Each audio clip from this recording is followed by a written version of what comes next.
Well, she is a working wife and mother of a blended family of 3 children. She loves fishing and camping. And just days ago, she made history, officially becoming the first woman to lead the Sacramento Police Department. Chief Kathy Lester granted me her first sit-down interview, and we certainly had a lot to talk about. Take a look. The capital city saw 57 homicides in 2021, the most since 2006. Shootings, violent crime, and deadly crashes are all up.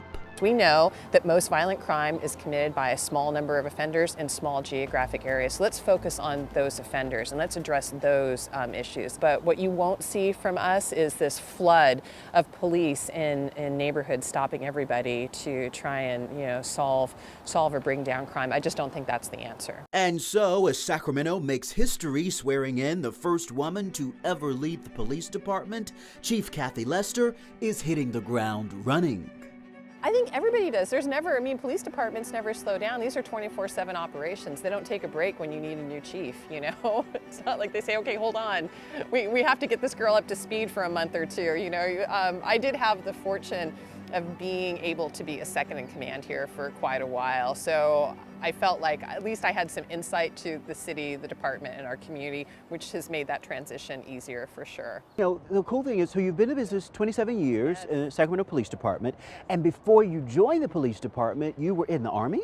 Yeah, I was actually in the Army. I joined about a month after I turned 17. I had been a pretty good kid, but I think maybe I got bored. I wasn't doing real well in high school, and I started to become really a chronic truant, and unfortunately I got kicked out of school. So I didn't have a lot of options. You're telling me that you were able to do that, get in the Army, and you're now the chief. A couple of things. One, it's helped me be very empathetic to like young kids, right? Especially those that are challenged or who are really struggling. You can't look maybe at them as like, oh, they're just not trying hard enough. Yeah, ribbit your out of here, boy.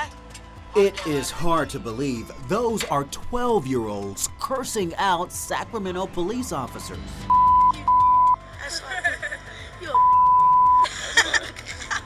Wait until you see the unique way police responded to this. You already used that one. Yeah. Yeah, you did.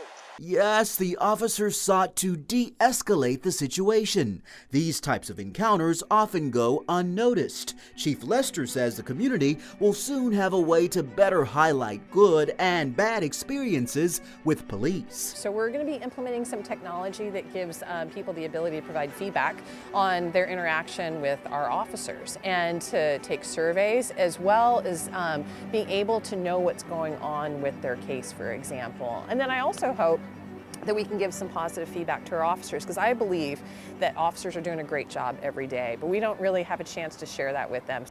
Chief, for so long, law enforcement has been viewed by some, perhaps many, as a boys' club, Yeah. if you will. It kind of is, yeah. Do you feel that this signals a changing tide? Yeah, I think that there's work to be done, and I think that the more representative we can be and the more diverse of an organization, not just in race, gender, but in thought and experience, I think only makes us better. We just signed on to a cool thing called the 30 by 30 initiative, and the goal of that initiative is try and increase the representation of women in the department to 30% by 2030. Right now we're about 17, so not quite where we want to be.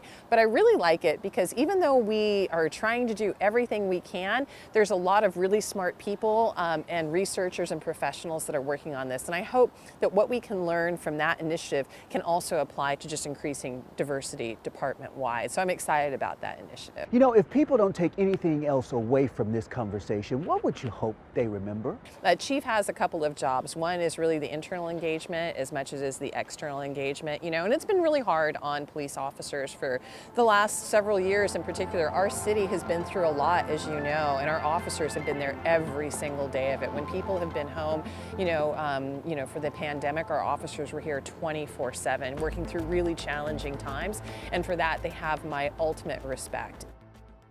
So the chief talked about the new technology that would allow you to provide feedback on your interactions with police. We are told the department has been testing the technology for the past 6 months or so, and they are hoping to roll it out to the public in the near future. Stay with ABC 10 for updates.